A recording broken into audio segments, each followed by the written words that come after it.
A ferramenta de agora que a gente vai trabalhar é a ferramenta Tile. É uma ferramenta que muita gente esquece, muita gente não usa, mas é uma ferramenta muito interessante e ajuda muito. Aqui no grupo de preparation, a gente vai ver que existe aqui no canto direito a ferramenta Tile.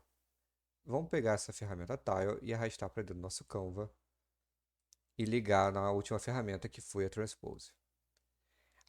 Com a ferramenta selecionada, você vai ver que aqui na esquerda a gente tem a parte de configuração da ferramenta. A ferramenta Tile faz grupamentos de dados. Então ela vai criar grupos mesmo, vai criar números em que vai estar dizendo qual o grupo um, qual o grupo 2, qual o grupo 3 dos seus dados, em que ele vai seguir alguma regra que você vai estabelecer para ele para criar esses grupos. Acaba sendo um pouco semelhante, o resultado final, né? Acaba sendo um pouco semelhante ao do Record ID, que a gente já viu anteriormente nas aulas passadas, mas ele tem uma coisinha a mais ali, tá? Quando a gente vai ver aqui nas propriedades, você vê que tem o Tile Method. Existem algumas formas de você fazer. Então você pode fazer o Smart Tile que já vem por padrão, mas você pode fazer Equal Sum, ou seja, ele vai fazer ali, ele vai tentar fazer somas iguais. Ele vai criar grupos que somem a mesma coisa para você. E aí você diz para ele quantos grupos podem ter. Ele vai perguntar para você qual é o campo de valor que você vai utilizar. E você vai pegar aqui também o sort column para caso você queira já no final sair organizado ali os seus dados. Você pode fazer isso aqui por recall records também, ou seja, a mesma quantidade de registros independente de soma. Você pode criar uma regra manual aqui, ou o que a gente vai utilizar, que é o de valor único. Então, eu vou falar para ele que eu quero criar grupos de acordo com valores únicos. Que valores únicos que eu vou estar usando? No caso, eu vou estar utilizando o name. Por quê? O que eu quero fazer com isso aqui? Eu quero que na minha base de dados, nos dados que eu tenho que vieram anteriormente aqui, eu quero saber, é, porque como a gente tem aqui várias linhas para cada Pokémon, a gente tem aqui 9 linhas aqui para o Slaking, por exemplo.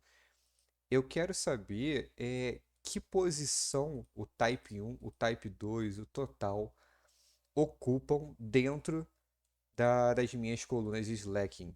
Então, eu quero fazer um grupo em que eu consiga mapear qual é o Pokémon e dentro daquele Pokémon, qual é a posição também de cada um desses status que eu tenho aqui. Então, eu quero ter uma coluna me falando um 2 e 3 onde um 2 e 3 é cada Pokémon. E dentro, além disso, eu quero ter uma outra coluna que me diga para cada Pokémon qual linha que eu tô. Um 2 e 3 para cada Pokémon. Quando mudar o nome do Pokémon, ele reinicia essa contagem. É isso que eu quero que ele faça. Quando eu boto aqui o name, o que ele vai estar fazendo ele vai olhar cada Pokémon aqui e vai criar um número para cada um desses Pokémons. Então, para o Slaking ele vai dar o número 1, depois para o Metagross ele vai dar o número 2. Então, todas essas linhas de Slaking aqui ele vai dar o número 1. Quando ele mudar, quando não for mais Slaking, ele vai dar o número 2. Número que aqui, no caso, vai estar bem semelhante ao do ranking. Vai estar bem, bem igual. Só que dentro de cada um desses um e 2, por exemplo, que ele vai criar também uma numeração dentro desse grupo. Então, para cada slacking, ele vai fazer também uma nova numeração. Então, ele vai, além desse número um do slacking, ele vai fazer uma outra coluna de número um para o type 1. Depois, outra linha, o type 2 sendo o número 2 mais ainda dentro do grupo um que é o grupo do slacking. Para ficar mais claro, vamos dar uma olhadinha aqui. Quando a gente dá esse run com essa ferramenta, você vai reparar aqui, ó, que ele reorganizou meus dados. E aí ele vê aqui, ó, o Dragonite ele deu o número 1, ele é o grupo 1. Tanto que quando chega aqui no Metagross, ele dá o número 2, que ele criou um novo grupo para um nome diferente, já que eu botei para ele fazer a numeração por nome único. E para cada linha de Dragonite do grupo 1, você vê que ele fez uma contagem também. Ele fez aqui 1, 2, 3 para cada um desses Dragonite. Mas quando troca para o Metagross, que é outro grupo, ele vem e recomeça a minha contagem.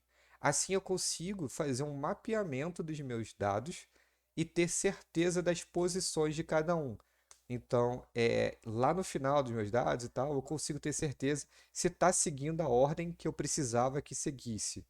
Se eu, além do meu grupo, além de estar certo a minha posição dentro do grupo, se cada dado daquele grupo também está seguindo a posição correta.